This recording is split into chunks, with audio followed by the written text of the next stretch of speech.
لا حول ولا قوة إلا بالله العلي العظيم. أعوذ بالله من الشيطان اللعين الرجيم. بسم الله الرحمن الرحيم. الحمد لله الذي خلقنا في أمته الذي فاز رتبته إلى قاب قوسين وأكرمنا بولاية وصيه الذي ردت له الشمس مرتين وشرفنا بحب الزهراء أم السبتين التي فضلت على نساء العالمين وجعلنا من الباكين على مصاب الحسن والحسين وتسعة من ذرية الحسين الذين من بكى على مصابهم رجها حسناته أعمال الثقلين وهم أئمة المشرقين وهداة المغربين صلوات الله عليهم ما دامت بهم النيرين. الصلاة والسلام على النبي الأمي مكي المدني القرشي الهاشمي الأبتهي النبي المسدد بشيرنا المؤيد نذيرنا الممجد المصطفى الأمجد المحمود الأحمدي أبي القاسم محمد. اللهم صل على محمد وآل محمد وعلى أهل بيته الطيبين الطاهرين المعصومين المظلومين ولعنة الله على أعدائهم أجمعين من يومنا هذا إلى يوم الدين. أما بعد فقد قال إمامنا العسكري عليه الصلاة والسلام: علامات المؤمن خمس: صلاة 51 وزيارة 40 وتحتم في اليمين وتعفير الجبين والجهر في بسم الله الرحمن الرحيم. عزیزان محترم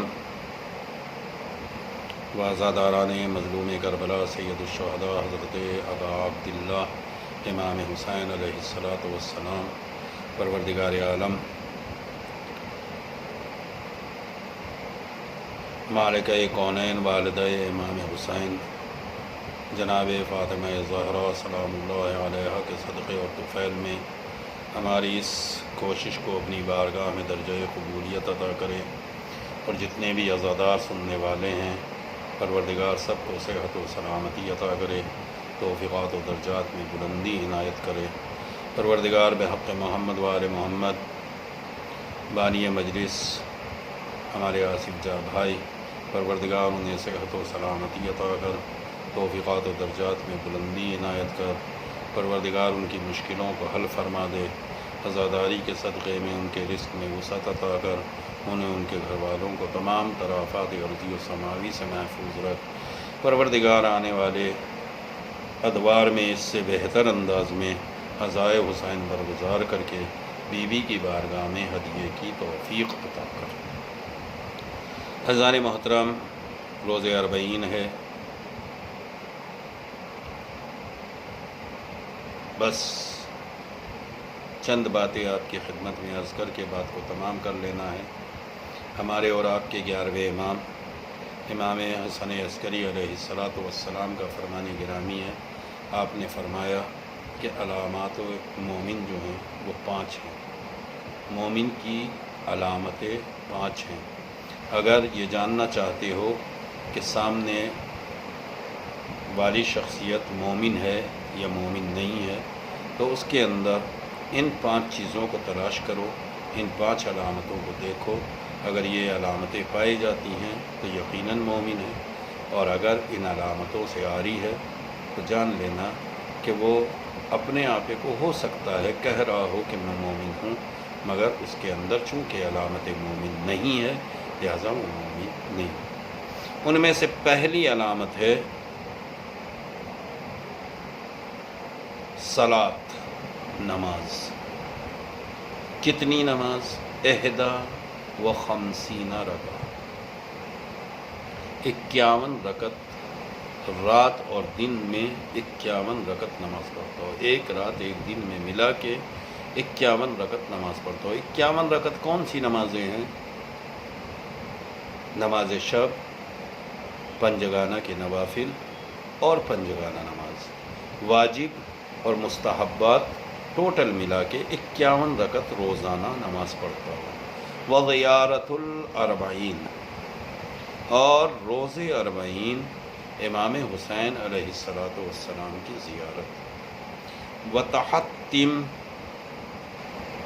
اور اس کے داہنے ہاتھ کی انگلی میں انگوٹھی، وتعفیر الجبین اور وہ اپنی جبین کو، اپنی پیشانی کو خاک پر رکھتا ہو، والجہر فی بسم اللہ الرحمن الرحیم اور بسم اللہ الرحمن الرحیم زور سے پڑھتا ہو، بالجہر۔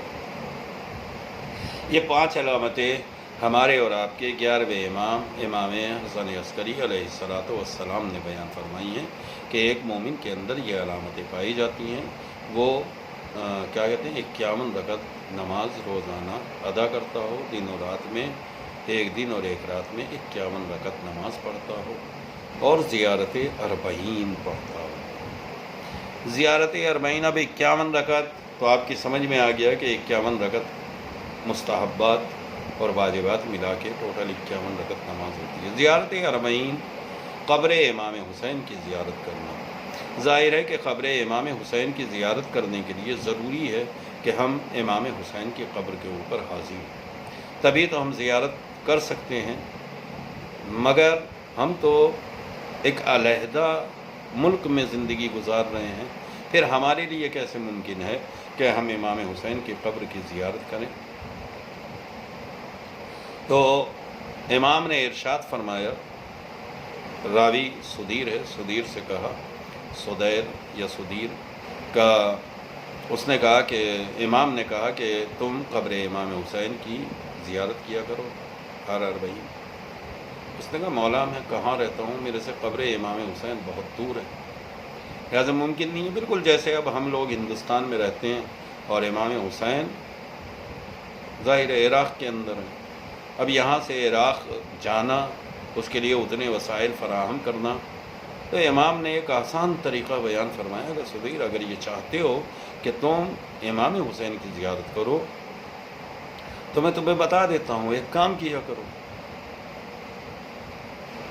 پہلے غسل کی پہلے زیارت کی نیت سے غسل کرو، اور پھر اپنے گھر کی چھت کے اوپر جاؤ، اور جانے کے بعد انگلی اٹھا کر قبر امام حسین کی طرف اشارہ کرو اور کہو السلام علیکہ یا ابا عبداللہ، السلام علیکہ ورحمۃ اللہ وبرکاتہ۔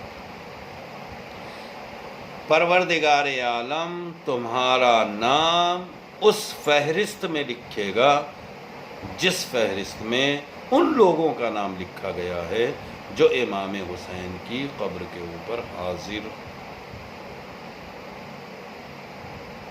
اس کے بعد ایک اور فرمان ہے پیغمبر اسلام حضرت محمد مصطفیٰ صلی اللہ علیہ وآلہ وسلم کا، یہ بھی روایت کیا گیا ہے کہ جب زائر امام حسین کی زیارت کرنے والا اپنے گھر سے اس نیت کے ساتھ قدم باہر رکھتا ہے کہ میں امام حسین کی قبر کی زیارت کے لیے جا رہا ہوں، تو پروردگار عالم اسے ہر قدم کے عوض میں ایک نیکی عطا کرتا ہے،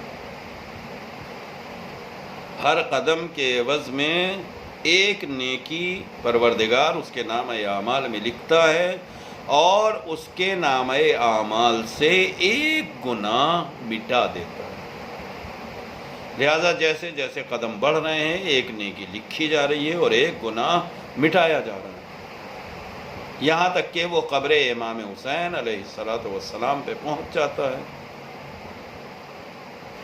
اور پھر جب وہاں سے واپسی کا ارادہ کرتا ہے اور واپسی کے ارادے سے مڑتا ہے تو فرشتے آ کر اس سے کہتے ہیں کہ تجھے پیغمبر اسلام نے سلام کہلوایا۔ غزہ روز اربعین زیارت امام حسین علیہ السلام۔ اس کے بعد داہنے ہاتھ کی انگلی میں انگوٹھی، وتعفیر الجبین اور خاک پر سجدہ کرنا۔ ظاہر ہے اس کائنات کے اندر صرف عاشقان مولائے کائنات علی ابن ابی طالب علیہ السلام وہ ہیں جو خاک کے اوپر سجدہ کرتے ہیں، ورنہ پوری دنیا کے تمام فرقے نماز ادا کرتے ہیں، مگر ان کے لیے ضروری نہیں ہے کہ سجدگاہ خاک کی، وہ کسی بھی چیز کے اوپر سجدہ کر لیتے ہیں، مگر امام نے ارشاد فرمایا کہ وہ خاک کے اوپر اگر سجدہ کرتا ہے تو مومن ہونے کی علامتوں میں سے ایک علامت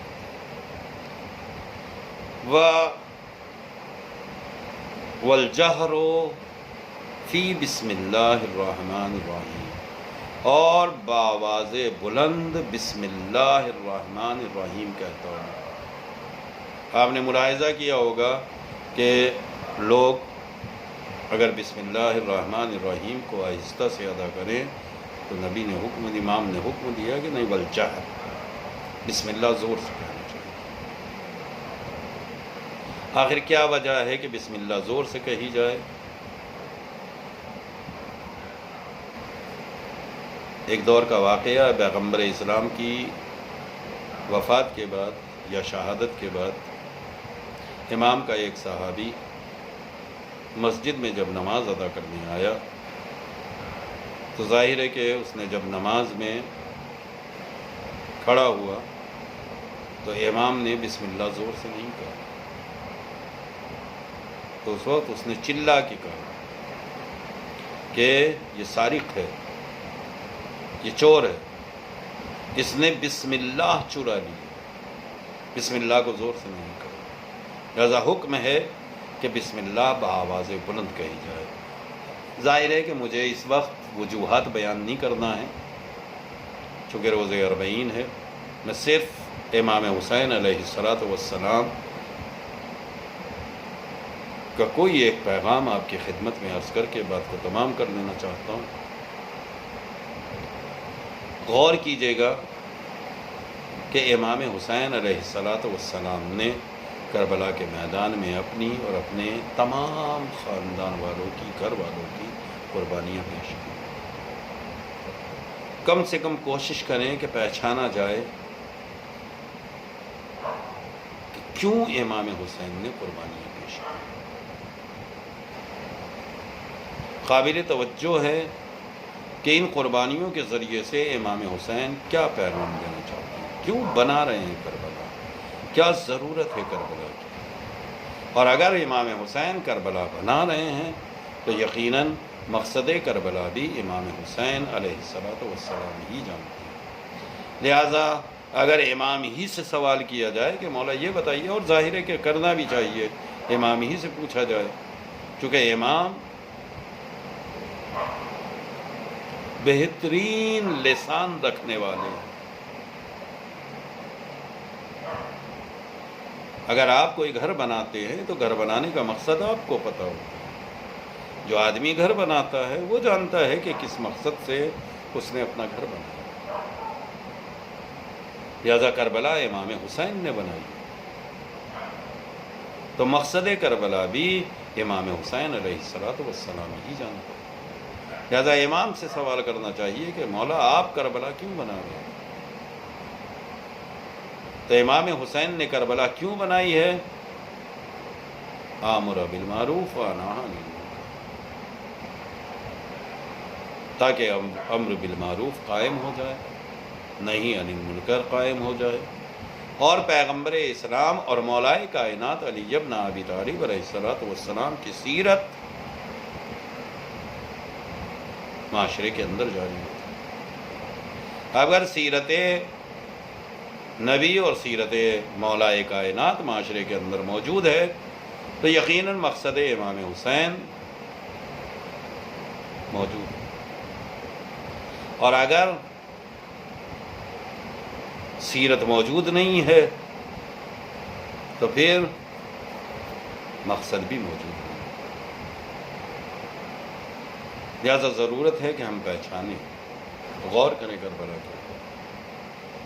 حالانکہ اگر آپ توجہ کریں تو امام حسین علیہ السلام کربلا کے میدان میں کتنے دن کے لیے آئے؟ انہیں وہاں کے اوپر بسنا نہیں ہے، وہاں کے اوپر زندگی نہیں گزارنا ہے، وہاں کے اوپر رہنا نہیں ہے، چند دنوں کے لیے آئے ہیں۔ مگر امام حسین علیہ السلام پیغام دینا چاہتے ہیں کہ دیکھو میں چند دن کے لیے کربلا میں آیا ہوں، تو میں نے اس زمین کو پہلے خریدا ہے، اس کی قیمت ادا کی ہے، پہلے اس زمین کو اپنی ملکیت میں لیا ہے، اور ملکیت میں لینے کے بعد وہاں کے اوپر خیمے لگائے، ورنہ چند دن کے لیے گئے تھے، چاہتے تو ایسے ہی خیمے لگا دیتے، مگر امام حسین کا بغیر زمین کو خریدے ہوئے خیمے نہ لگانا پیغام ہے تمام آنے والی امتوں کے لیے کہ آپ بغیر اپنی ملکیت کے کسی کے مال کے اوپر، کسی کی جگہ کے اوپر قبضہ نہ کرو۔ ہاں، جب تمہارا اس کے اوپر اختیار ہو جائے تو پھر وہ آپ کی ملکیت ہے، آپ اسے جیسے چاہے استعمال کر سکتے۔ لہذا پیغام کربلا الگ ہے، اور ایک ایک موقع کے اوپر، ہر ایک موقع کے اوپر امام حسین نے پیغام دیا ہے۔ حر کو معاف کر دینا پیغام ہے کہ ہو سکتا ہے اس نے خطا کی ہو، لیکن اگر آپ کے پاس آ گیا ہے اور اظہار عاجزی کر رہا ہے تو پھر آپ اسے معاف کر دیجیے۔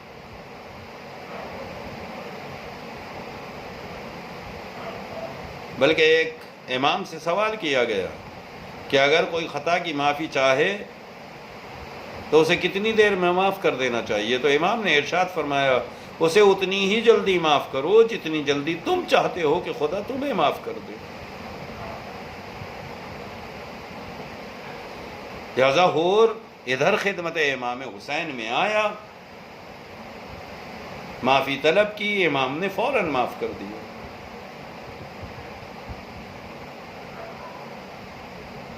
لہذا کربلا بھری ہوئی ہے پیغامات سے، کربلا کا ہر ایک قدم پیغام ہے۔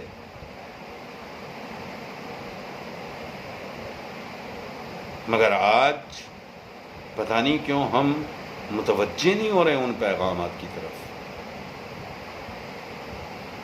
بلکہ ہم یہ سمجھ رہے ہیں کہ جو ہم کر رہے ہیں وہ صحیح ہے، جیسے ہم کر رہے ہیں وہ صحیح ہے، جس طریقے سے ہم کر رہے ہیں وہ ٹھیک ہے۔ ہم کبھی یہ نہیں سوچ رہے ہیں کہ امام نے کس طریقے سے چاہا ہے کہ ہم انجام دیں، امام کون سا کیا کہتے ہیں طریقہ چاہتے ہیں کہ اس کے بعد ہم انجام دیں، تو امام راضی ہیں۔ لہذا ہر کام ہم اپنی خوشی کی وجہ سے کر رہے ہیں،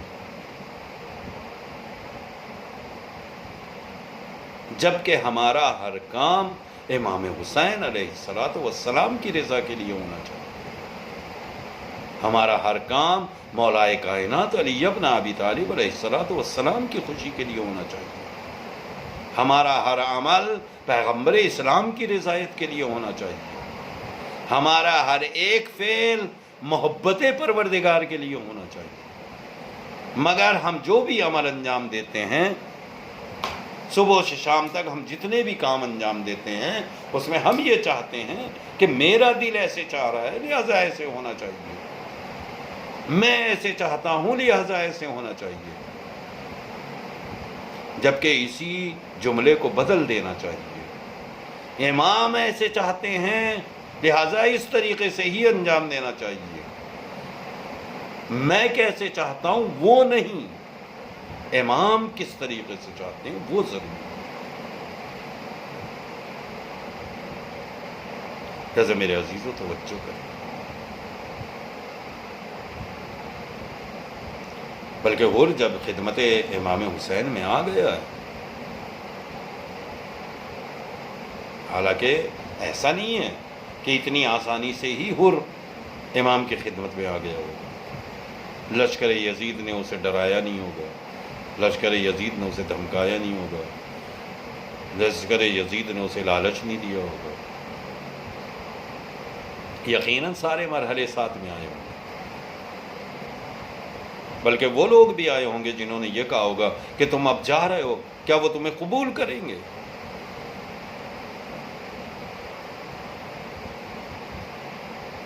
تم جا رہے ہو، معلوم ہے تمہارے ساتھ ابن زیاد کیا کرے گا، ہمارے ساتھ کیا کرے گا؟ مگر ان ساری چیزوں کے باوجود جناب حر نے ایک جملہ کہا، انی واللہ اخیر نفسی، مجھے سماج کا ڈر نہیں ہے، مجھے معاشرے کا ڈر نہیں ہے، مجھے فلاں کیا کہے گا، مجھے اس سے مطلب نہیں ہے، انی واللہ اخیر نفسی، خدا کی قسم میں اپنے نفس کے اوپر اختیار رکھتا ہوں، بین الجنت والنار، کہ میں اسے جہنم میں لے جاؤں یا اسے جنت میں لے جاؤں، وَلَاخْتَارُ عَلَى الْجَنَّةِ شَيْئًا، لیکن میں جنت کے اوپر کسی اور چیز کو حاوی نہیں ہونے دوں گا۔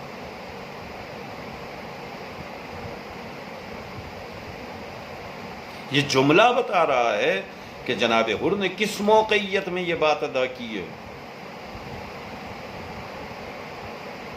جیسا ہم بھی اسی طریقے کے دباؤ میں، اسی طریقے کے معاشرے میں ہیں، ہمیں چاروں طرف سے دوسری طرف کھینچا جا رہا ہے، لیکن اخیر نفسی، اپنے نفس کے اوپر ہمارا اپنا اختیار ہے۔ وَلَوْ قُطِّعَتْ وَحُرِّفَتْ، جناب حر نے کہا اگر مجھے ٹکڑے ٹکڑے بھی کر دیا جائے یا مجھے آگ میں جلا دیا جائے، پھر بھی میں جنت کے اوپر کسی اور چیز کو حاوی نہیں ہونے دوں گا، اخیر نفسی، یہ میرے اپنا اختیار ہے۔ لہذا ہمیں بھی اسی طریقے سے سوچنا چاہیے، ہمیں بھی اسی طریقے سے عمل کرنا چاہیے۔ ہو سکتا ہے کہ کوئی ہمارا کہنا نہ مانے، ہو سکتا ہے ہمارا اختیار دوسروں کے اوپر نہ ہو، مگر کم سے کم ہم اب اپنا اختیار اپنے اوپر تو رکھتے ہیں۔ لہذا مجھے وہ کرنا ہے جو امام حسین چاہتے ہیں، مجھے وہ کرنا ہے جو پیغمبر اسلام چاہتے ہیں، مجھے وہ کرنا ہے جس کا حکم اسلام دے رہا ہے، مجھے وہ کرنا ہے جس کا حکم شریعت دے رہا ہے۔ کوئی کرے یا نہ کرے، مگر میں اخیر نفسی، مجھے تو اپنے نفس کے اوپر اختیار ہے۔ بس میرے عزیز،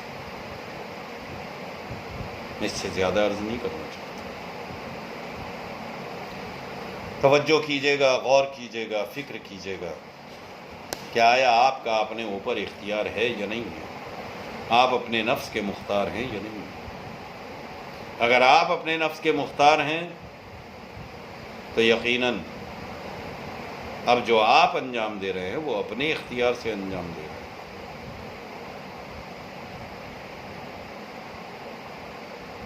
عزیزو، آج روزے 40 ہے، میں نہیں چاہتا تھا کہ اتنی دیر آپ کو زحمت دوں، بس چند جملے رونے کے لیے، تاکہ زہرا کے دل کا مرہم بن جائے۔ پوری دنیا میں آج 40 منایا جا رہا ہے، چہلم منایا جا رہا ہے۔ کس کا چہلم منا رہے ہیں؟ اس غریب الوطن کا جسے کربلا کے میدان میں 3 دن کا بھوکا پیاسا شہید کر دیا۔ ان کا چہلم ان کے گھر والوں کو منانا چاہیے تھا، ہم ان کا چہلم کیوں منا رہے ہیں؟ ہم ان کا چہلم اس لیے منا رہے ہیں کہ ان کے گھر والوں کو چہلم منانے نہیں دیا گیا۔ چہلم منانا تو دور کی بات ہے، لاشیں کو دفنانے نہیں دیا گیا۔ سید سجاد کے ہاتھوں میں ہتھکڑیاں، پیروں میں بیڑیاں، گلے میں طوق خاردار ڈال کے اسی راستے سے لے جایا گیا جہاں بابا کا لاشا پڑا۔ جیسے ہی ایک بیٹے کی نظر اپنے باپ کے لاشے پر پڑی، چہرے کا رنگ اڑ گیا، چہرے کا رنگ متغیر ہو گیا۔ ایک مرتبہ زینب آگے بڑھی، ہے میرے لال سید سجاد، یہ تمہارا کیا عالم ہے؟ کہ پھوپھی اماں کیا بتاؤں، جس کا بیٹا اتنا مجبور ہو اور اس کے باپ کا لاشا بے گور و کفن پر۔ عزیزو، یہ انہی شہدائے کربلا کا چہرہ۔ بس ایک روایت اور اسی کے ساتھ زحمت تمام کر دوں گا۔ روایتوں میں ملتا ہے کہ جناب سید سجاد باعجاز کربلا کے میدان میں آئے تاکہ شہدائے کربلا کے لاشوں کو دفنایا جا سکے۔ عزیزو، جب سید سجاد باعجاز زندان سے چلے تو ایک مرتبہ تاریخ نے لکھا ہے جناب زینب سید سجاد کو زندان میں تلاش کر رہی ہیں۔ کبھی اس بیوی سے پوچھتی ہیں تم نے سید سجاد کو دیکھا ہے؟ کبھی ادھر جا کے سوال کرتی ہیں کوئی تو بتائے کہ کسی نے سید سجاد کو دیکھا ہے، میرا لال سید سجاد کہاں ہے؟ عزیزو، تلاش کرتے کرتے تھک گئی۔ ایک مرتبہ زندان کے دروازے پہ آئیں تو کیا دیکھا کہ ایک مرتبہ زندان کا دروازہ کھلا، سید سجاد زندان کے اندر داخل ہو رہے تھے، پیشانی کے اوپر پسینے تھے۔ جناب زینب نے سوال کیا اے میرے لال سید سجاد تم کہاں گئے تھے؟ سید سجاد نے سر کو جھکائے ہوئے جواب دیا پھوپھی اماں بہت دن گزر گئے، میرا بابا کا لاشا بے گور و کفن پڑا ہوا ہے، شہدائے کربلا کے لاشے بے گور و کفن پڑے تھے، میں آج باعجاز شہدائے کربلا کو دفنانے کے لیے کربلا گیا تھا۔ زینب نے ایک مرتبہ جیسے ہی سنا ارے شہداء کے لاشوں کو دفنا دیا گیا ہے، فوراً سید سجاد سے کہتی ہے سید سجاد بیٹھ جاؤ۔ سید سجاد بیٹھ گئے، جناب زینب سامنے زمین پر بیٹھ گئی اور کہا اے سید سجاد میرے سامنے بیان کرو کہ شہدائے کربلا کو کیسے دفنایا گیا۔ جناب سید سجاد نے بیان کرنا شروع کیا اے پھوپھی اماں میں باعجاز آج کربلا کے میدان گیا، میں تنہا تھا، لاشیں 72 تھے، میں نے بنی اسد کے لوگوں کو خبر دی کہ آئے میری مدد کرے تاکہ شہدائے کربلا کے لاشوں کو دفنا دیا جائے۔ عزیزو، بس ایک مرتبہ بنی اسد کے لوگ سید سجاد کی ہمراہی کے لیے آئے، سید سجاد نے بنی اسد کے لوگوں کی مدد سے شہدائے کربلا کے لاشوں کو دفنا دیا۔ اب جناب زینب کہتی ہے بیٹا سید سجاد کیا سارے لاشوں کو دفنا دیا؟ کہا نہیں پھوپھی اماں کچھ لاشیں رہ گئے تھے، میں نے بنی اسد کے لوگوں سے کہا ہے بنی اسد کے لوگوں اب تم چلے جاؤ، ان لاشوں کو سید سجاد اکیلا دفن کرے گا۔ جناب زینب نے ایک مرتبہ پوچھا ہے میرے لال وہ کون سے لاشیں ہیں جنہیں تم نے تنہا دفن کیا ہے؟ پھوپھی اماں ایک تو نہر کے کنارے میرے چچا کا لاشا، میں دریا کے کنارے گیا، میں نے چچا کو تلاش کیا، میرا چچا ٹکڑوں میں بکھرا ہوا تھا، میں نے لاش کے ٹکڑوں کو جمع کیا۔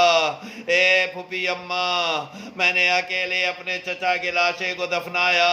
کہا پھوپھی نے سوال کیا بیٹا اور کون؟ کہا اے پھوپھی اماں نشیب میں میرے بابا کا لاشا، جب میں نشیب میں آیا تو میں نے چاروں طرف تلاش کیا، مجھے میرا بابا نظر نہیں آ رہا تھا، میں نے آواز دی اے بابا کہاں ہو؟ سید سجاد آیا ہے، اے بابا میں آپ کو دفن کرنے کے لیے آیا ہوں۔ اے پھوپھی اماں سنیں گی کیا ہوا؟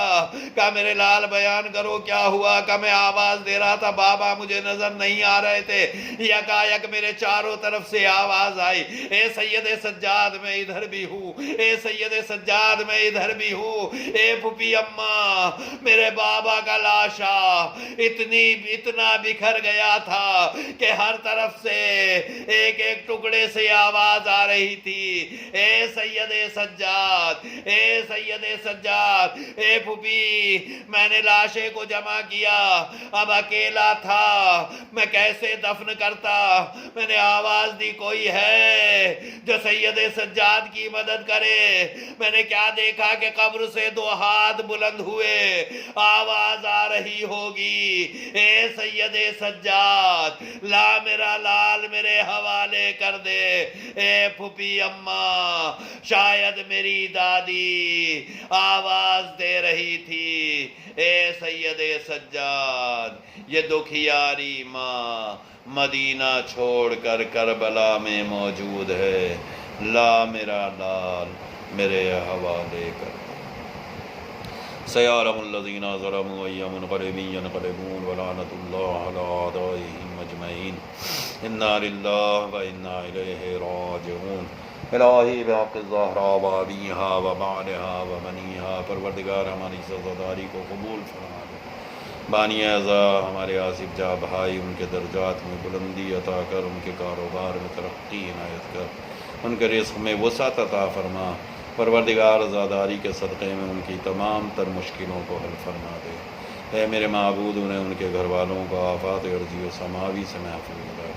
پروردگار بحق محمد و آل محمد، آنے والے دنوں میں اس سے بہتر انداز میں عزائے حسین برگزار کر کے بی بی کی بارگاہ میں ہدیے کی توفیق عطا کر دے۔ الہی امام کے ظہور میں تعجیل فرما، ہمیں ان کے ناصرین میں شمار فرما۔